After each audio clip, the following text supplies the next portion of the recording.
श्री राधे राधे। भक्तों, जीवन में जब हम अपनी दिनचर्या का नियम बना लेते हैं तो हमारा शरीर अपने आप उसी के अनुसार प्रतिक्रिया देने लग जाता है।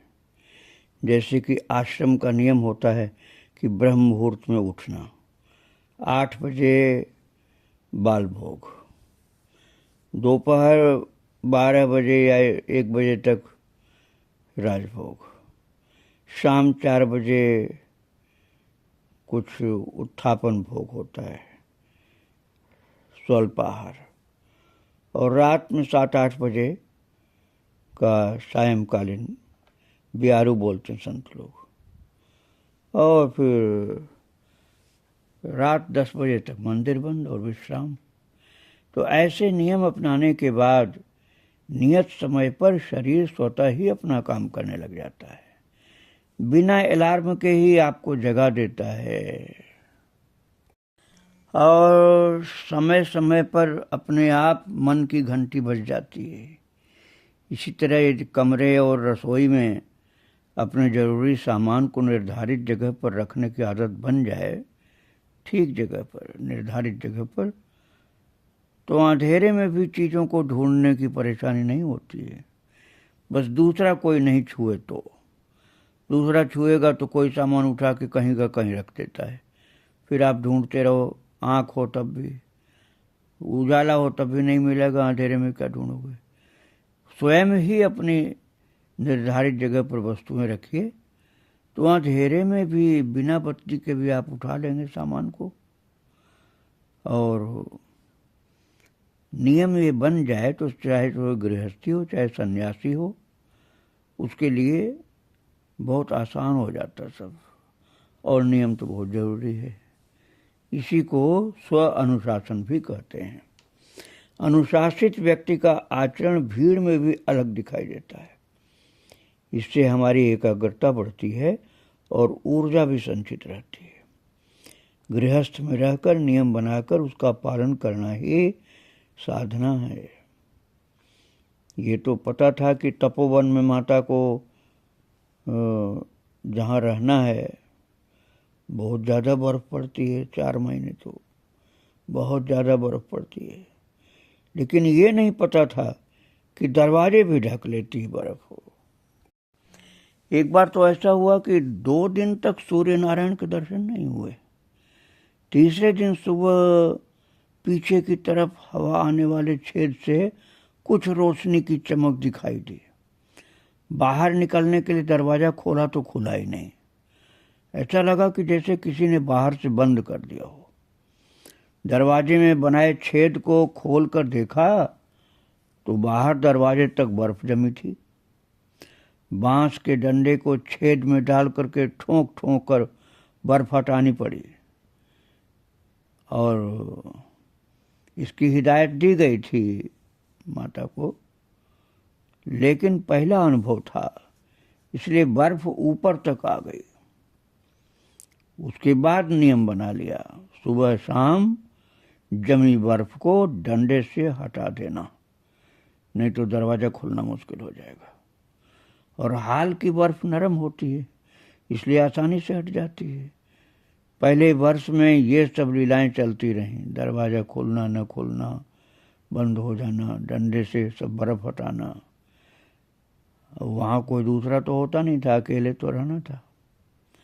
गुफा में जल के साथ अक्सर आँख मिचौने के खेल का आनंद लेती। एक दिन जमीनी सोते से भी पानी नहीं निकला। बर्फ के टुकड़े ही तोड़ करके बाल्टी में भर लिए। वापस गुफा में आकर के थोड़ा विश्राम किया, फिर लकड़ी जलाई कि पीने के लिए पानी गर्म कर लिया जाए। तो पानी नहीं गर्म करना था, बर्फ को ही गर्म करना था, और गर्म करने पर वो पानी बन जाएगा। तो देखा तो बाल्टी में बर्फ के टुकड़े आपस में जम गए। टुकड़े टुकड़े डाला था लेकिन सब मिलकर एक हो गया। और दूध वाली बाल्टी का मुंह छोटा होता है, तो शुरू में टुकड़े तो भर गए लेकिन जम गए तो निकल ही नहीं सकते थे। पूरी बाल्टी आग पर रखनी पड़ी।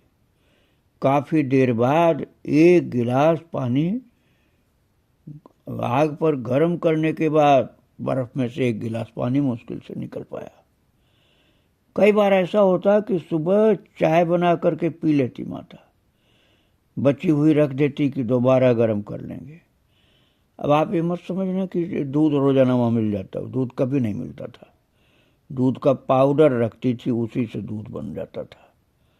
दूध तो वहां मिलने की संभावना ही नहीं थी, मिल कहां से आता। पता चला कि चाय की जगह बर्फ जम गई। अब वो बची हुई जो चाय रख ली, तो उन्होंने सोचा कि बची हुई चाय बाद में पी लेंगे, तो चाय की बर्फ बन गई। पहले साल नए अनुभव और सीखने की प्रक्रिया चलती रही, लेकिन नारायण और स्वामी जी की कृपा से, भगवान और गुरुदेव की कृपा से परेशानी नहीं हुई। खास बात तो मन में परेशानी नहीं हुई। शरीर की परेशानी तो थी, लेकिन मन में परेशानी नहीं थी, इसलिए शरीर की परेशानी आराम से सह लेती थी माता।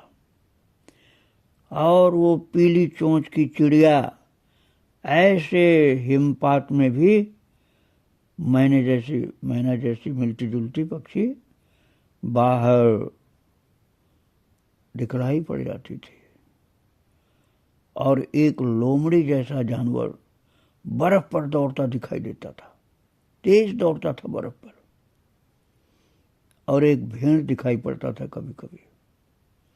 ये रोजाना नहीं मिलते थे, कभी कभी वो पीली चोंच की चिड़िया आ जाती, कभी एक लोमड़ी दौड़ती बर्फ पर, कभी एक भेड़ जैसा जानवर। और शिवलिंग तो सफेद बर्फ से ही ढका रहता। शिवलिंग पर्वत जो है, भक्तों, शिवलिंग का पर्वत दर्शन हो जाता है गोमुख से ही। गोमुख से मैंने दर्शन किया है, तपोवन तो मैं जा नहीं पाया, और माता तो वहीं रहती थी। तपोवन जाना ही कठिन है, वहाँ रहना तो बहुत कठिन है। वो शिवलिंग पर्वत से जल आ करके वो ग्लेशियर का आकार विस्तार करता रहता है, वो बिल्कुल सफेद पूरा दिखता था, जैसे श्वेत वस्त्र धारण कर लिए हो। और धूप निकलती या मौसम साफ होता, तब माता ठंड के टाइम में जब बर्फ ही बर्फ चारों तरफ होती थी, तो निकल करके थोड़ा टहलती थी धूप होने पर। धूप रोजाना तो अच्छी निकलती नहीं थी, कभी बढ़िया धूप निकलती तो खूब बर्फ पर टहलती। जब आप एकांत में अकेले रहते तो साधना भजन में जो भी हो, बिना प्रयास किए सब होता रहता है। और आराम से अच्छे साधक की साधना चलती है। जिसका मनोबल अर्थात आत्मबल समझिए मजबूत नहीं होगा, वो तो महाराज एक दिन भी नहीं रह सकता उस जगह पर। लेकिन माता का आत्मबल तो बड़ा मजबूत था। जैसे 6 महीने तक किसी से बात न हो तो मौन तो स्वतः ही हो जाता है, लेकिन एक जो साधक नहीं उच्च कोटि का होगा, वो तो समझेगा सजा दे दी गई हमको। किंतु माता तो आनंदित रहती थी। किसी से संपर्क नहीं था, मोबाइल तो होता ही नहीं था उस जमाने में, वहाँ बिजली भी नहीं, मोबाइल तो खैर था ही नहीं। काम क्रोध का भाव ही नहीं, अहंकार का कोई भाव ही नहीं, सब दोष अपने आप शांत हो गए। वैसे माता के अंदर कोई दोष था भी नहीं, तभी तो भगवान ने उस दिव्य धाम में उनको विराजमान किया था। ऐसे एकांत में अपने आप दोष तिरोहित हो जाते हैं, और माता का तो पहले से ही शांत था। विकारों और इंद्रियों को कुछ मिलता ही नहीं जब, तो विकार क्या करेगा। तो कुछ खाने को आप चाहोगे तो मिलेगा ही नहीं वहाँ। आप अपने मन की कुछ चीज पूरी नहीं कर सकते हैं। ध्यान साधना में भले ही उस समय कुछ प्राप्ति हो, लेकिन कुछ समय तक मन और भाव अपने आप शांत रहते हैं। सांसारिक कोई चीज तो मिल ही नहीं सकती। जब सामने कोई है ही नहीं तो आंखों को प्रकृति के अलावा कुछ दिखेगा ही नहीं। वैचारिक मौन के साथ साथ भाव शून्य की स्थिति हो जाती है इसी जगह। एक बार भगवान बुद्ध अपने भक्तों को छोड़कर एकांतवास में चले गए और ध्यान साधना में लीन हो गए।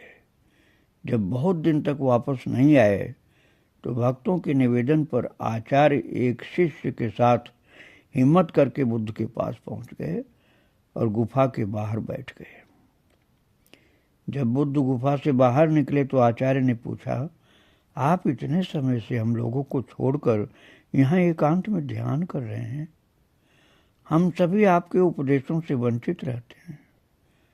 अब आप हमारे साथ वापस चलें और अपने नए अनुभवों के साथ हमारा मार्गदर्शन करें।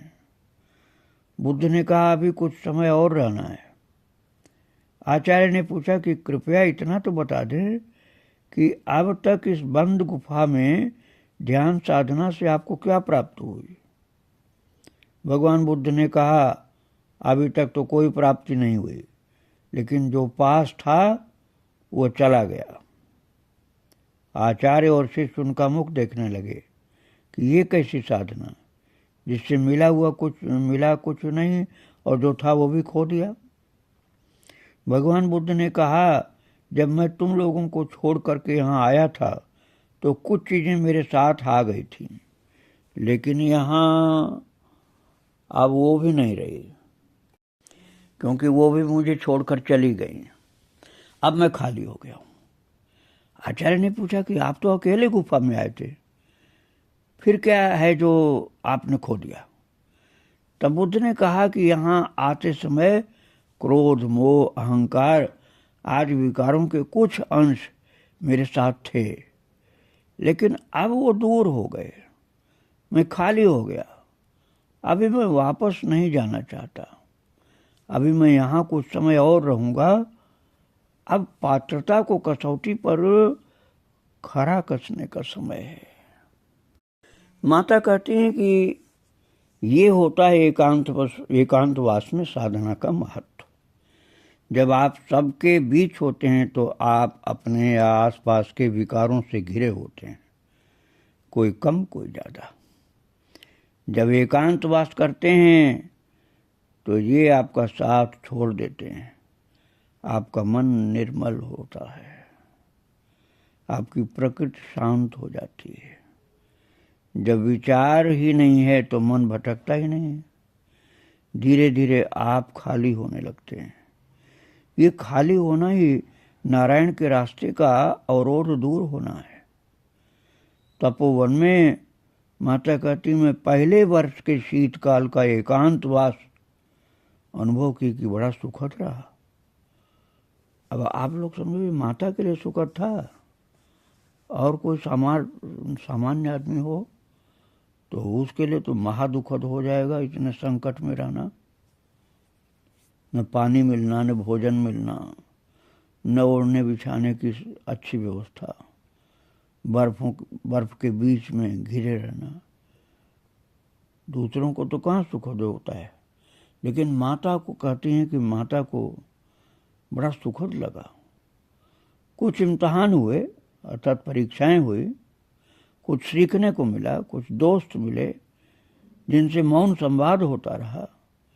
इस शीतकाल में तपोवन की ऊर्जावान तरंगों को आत्मसात करने का अवसर मिला। ये तरंगें ही आभा मंडल के विस्तार में मदद करती हैं। और जब गंगोत्री का पट खुलना शुरू हुआ, अर्थात रास्ता चालू हुआ, तब यात्रियों का आवागमन धीरे धीरे शुरू हुआ। लेकिन गोमुख पहुंचना थोड़े आसान था। फिर तपोवन कौन पहुंचे? गोमुख पहुंचना ही मुश्किल होता है। गंगोत्री से ही लोग वापस चले जाते हैं। और गंगोत्री गोमुख मार्ग पर रहने वाले साधु संतों का आगमन शुरू होता है, सामान्य जनता नहीं आती जाती। लाल बाबा के आश्रम में भी व्यवस्था से जुड़े हुए लोग आकर के फिर सक्रिय होते हैं कि 6 महीने तो कुछ भी वहाँ नहीं था, चलो अब पहुँचाया जाए। और भक्तों, गंगोत्री का रास्ता जब चालू हो जाता है तब हिम्मती लोग फिर गोमुख की तरफ चलते हैं। हर कोई नहीं चल सकता है। और पहाड़ पर रहने वाले, हिमालय पर रहने वाले लोग जो बहुत सक्रिय होते हैं, वे लोग फिर लाल बाबा के आश्रम में अर्थात भोजवासा में, जो गोमुख के 4 किलोमीटर पहले, वहाँ कोई कोई पहुँचते हैं। लाल बाबा का एक सेवक हाल चाल लेने के लिए भेजा गया। लाल बाबा और शिमला बाबा दोनों ही फिर माता का हाल जानने के लिए उत्सुक हुए, क्योंकि शीतकाल तो बीत चुका था, अभी तक तो रास्ता ही नहीं था कि भोजवासा से भी तपोवन कोई पहुंच सके। गंगोत्री से ही रास्ता नहीं था तो भोजवासा से क्या रास्ता होता। तब माता की कुशलता का समाचार किसी तरह से एक सेवक के द्वारा पता किया कि देखो माता जिंदा है कि नहीं है। तो जो देखा उस सेवक ने कि माता तो जिंदा है, बर्फ में भी जिंदा है। तो ये समाचार जब लाल बाबा को, शिमला बाबा को मिला, जो भोजवासा में रह रहे थे शीतकाल में, तो वो लोग बड़े आश्वस्त हुए। और इस तरह माता कहती, मेरे तपोवन प्रवास का मार्ग प्रशस्त हो गया।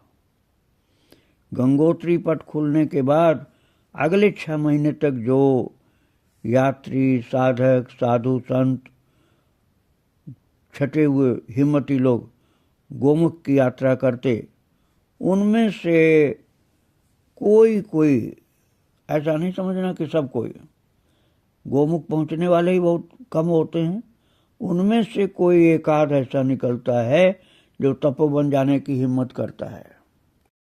जैसे गंगोत्री जाने वाले लाखों लोगों में से समझ लीजिए कुछ 150 लोग गोमुख जाते हैं। गंगोत्री के लाखों यात्रियों में से 150 जाते हैं गोमुख, हर कोई नहीं जाता। और उस 100 यात्री में से 1 यात्री, 2 यात्री ऐसा निकलता है जो तपोवन जाने की बात सोचता है। कोई कोई पहुंच पाता है। और महाराज, गोमुख में भी विश्राम की कोई जगह नहीं है। एक पन्नी तान करके उसके नीचे चाय बना रहा था एक आदमी, और मेरे साथ जो एक व्यक्ति गए थे, भाटिया जी, उन्होंने वहीं चाय पी गए, वो तो लेट गए बस। वो गोमुख तो देख ही नहीं पाए। तो गोमुख से 1-1.5 किलोमीटर पहले बस पन्नी के नीचे चाय जहाँ बन रही थी वहीं लेट गए थे। वो तो गोमुख ही नहीं देख पाए, तपोवन तो मैं ही नहीं देख पाया। मुझे तो पता भी नहीं था कि तपोवन भी आगे है कहीं। लेकिन माता तो उस तपोवन में पूरी ठंड बिता दी। और कोई विरले ही महान तपस्वी संत होते थे तपोवन में रात बिताने की हिम्मत करते, बात करते। हाँ, विदेशी लोग जो होते हैं, अंग्रेज लोग, वो कभी कभी देखने के लिए कि गोमुख से ऊपर क्या है, एक आध बार पहुंचते हैं। और माता के तपोवन में रहने की बात विदेशियों ने भी पत्रिका में डाली थी, उससे भी कुछ लोग माता को जान गए थे। तो जो विदेशी पर्यटक होते हैं, पर्वतारोही, हिम शिखरों पर अपना कदम रखने के लिए तपोवन पहुंचते थे। और कोई कोई तो ऐसे खोजी होते हैं कि वो तपोवन से भी आगे बर्फ में चल जाते थे। लेकिन ऐसा मत समझना कि हर कोई यात्री ऐसा कर सकता है। जो बर्फ का मार्ग पकड़कर अन्वेषण करने वाले वही ऐसे कभी कभी गर्मी में आते हैं, शीत में कोई नहीं आता, रास्ता ही बंद हो जाता है। कई पर्वतारोहियों के बेस कैंप तपोवन में कभी गर्मी के टाइम में लगते थे। सावन के महीने में शिव भक्त गोमुख का जल लेने कांवड़ लेकर के आते थे। वो भी हमेशा नहीं आते थे, कभी कभी। उनमें से भी कुछ एकाध तपोवन भी जाते थे। सावन तक की बात है, ये जाड़े की बात नहीं है। और जो सावन में अर्थात गर्मी की ऋतु में समझिए आप, बरसात गर्मी के बीच का, वो एकाध ऐसे हिम्मती होते थे कि टेंट लगा करके तपोवन में एक रात बिता देते थे। कुछ कांवड़िए भी ऐसे थे, कुछ विदेशी भी ऐसे थे। बाद में माता कहती जब हम धराली रहने लगे तब वही भक्त धराली पहुंचने लगे। धराली है भक्तों गंगोत्री से और नीचे, ठंडा जगह वो भी, लेकिन बर्फ वाली जगह नहीं है। जाड़े में कभी 4-6 दिन बर्फ पड़ती है। बाद में माता के पास वो भक्त पहुंचने लगे जिन्होंने तपोवन में माता को देखा था, और कुछ तो माता की सेवा में भी भावपूर्वक जुड़े हुए थे। और माता जो शीतकाल में भी तपोवन में रहती थी तो लोगों की बड़ी जिज्ञासा बढ़ती थी कि जहां बर्फ में जाना ही मुश्किल, वहां रहते कैसे हैं। और वो कोई बहुत ज्यादा जिज्ञासु हो तो गर्मी में पहुंचता था, शीतकाल में तो कोई पहुंच ही नहीं सकता था, पूरा रास्ता बंद हो जाता था। तो गर्मी में कोई पहुंचता था तो अंदाज लगा पाता था कि यहाँ तो शीतकाल में रहना मुश्किल है। और गर्मी में कोई आता था तो माता से पूछता था जन्मभूमि की बात, परिवार की बात, लेकिन माता कभी ऐसी बात करना नहीं चाहती थी, न करती थी। लेकिन एक बार दक्षिण भारत का कोई एक यात्री कैमरा लिए हुए आया गर्मी के टाइम में। जाड़े में तो कोई आ ही नहीं सकता था, गर्मी में दक्षिण भारत का एक यात्री आया कैमरा लिए हुए, और उसने सुना था कि यहाँ एक माता रहती तपस्वी ने, तो माता का दर्शन करने आया। और जब उसको पता चला कि माता कर्नाटक की है तो वो कन्नड़ में बात करने लगा, माता की बोली में। कुछ सत्संग की बात माता ने की। फिर उसने पूछा कि आपका प्रेरणा स्रोत कौन है, गुरु कौन है। तो माता ने बताया कि मेरे गुरुदेव हैं पेजावर स्वामी। मैं आपको पहले बता चुका हूँ भक्तों कि उमा भारती भी उन्हीं पेजावर स्वामी की शिष्या है। तो माता की सेवा में वो भी जाती थी। अब माता कहती हैं कि मुझे पता नहीं था कि ये पत्रकार है जो कैमरा लेकर के आया था। वो व्यक्ति था पत्रकार। और उसने जब पूछा आपके गुरुदेव कौन है तो माता ने बता दिया पेजावर स्वामी मेरे गुरुदेव हैं। ये भी नहीं जानती थी माता कि ये पत्रकार क्या होता है। बाद में पता चला कि उसने किसी कन्नड़ पत्रिका में माता की फोटो और माता के बारे में लिखा कि कर्नाटक की कोई महिला साधु तपोवन में तपस्या कर रही है जो पेजावर स्वामी की शिष्या है। तो उस पत्रकार के द्वारा कर्नाटक में यह खबर पहुंच गई, और तपोवन में कई साल बाद 9 साल रही माता वहां, जहां कोई 9 दिन नहीं रह सकता महाराज। एक दिन माता सुबह अपनी गुफा के बाहर बैठी थी धूप में। उस दिन मौसम साफ था इसलिए धूप में बैठ गई। दूर से देखा कि कुछ लोग आ रहे हैं। गर्मी का टाइम था, जाड़े में तो कोई पहुंच ही नहीं सकता। तो वो सीधे वो लोग आ करके माता के पास बैठ गए और बड़ी हैरानी से देखने लगे। उनके पीछे एक महिला आई और गले से लिपट गई। तब माता ने देखा कि अरे ये तो माता की छोटी बहन थी। तो दोनों के चेहरे एक दूसरे से काफी मिलते थे, इसलिए पहचानने में मुश्किल नहीं हुई। साथ में माता का छोटा भाई नरेंद्र नाम का था, अर्थात घर के लोग आए। एक बार ही आ पाए थे भक्तों ये लोग, और फिर उनको देख करके क्या प्रतिक्रिया हुई है आप समझो। ऐसा नहीं हुआ कि माता खुश हो करके आनंदित होकर घर की बात की हो, नहीं, घर की बात ही नहीं किया माता ने। माता के मुख से निकला, मैं जिस संसार को छोड़ करके यहाँ आई वो संसार खुद चल करके यहाँ आ गया। तब नरेंद्र ने बताया कि कन्नड़ पत्रिका में जो लेख फोटो छपा था उससे हम लोगों ने अंदाज लगाया कि हमारी बहन हो सकती है, क्योंकि फोटो में शक्ल मिलती जुलती थी आपकी। तो भक्तों, ये लोग जो पहुंचे हैं इस प्रकार से कन्नड़ पत्रिका के माध्यम से, पत्रकार ने वो पत्रिका में जो फोटो दे दिया था और बता दिया था कि पेजावर स्वामी की शिष्या वहाँ रहती है, तपोवन में तप करती है। तो इस तरह से घर के लोग दर्शन करने पहुंच गए। इनके विषय में आगे मैं और आपको सुनाऊंगा। आज माता को प्रणाम करके यहीं विराम दे रहा हूँ। श्री राधे राधे, जय श्री राधे।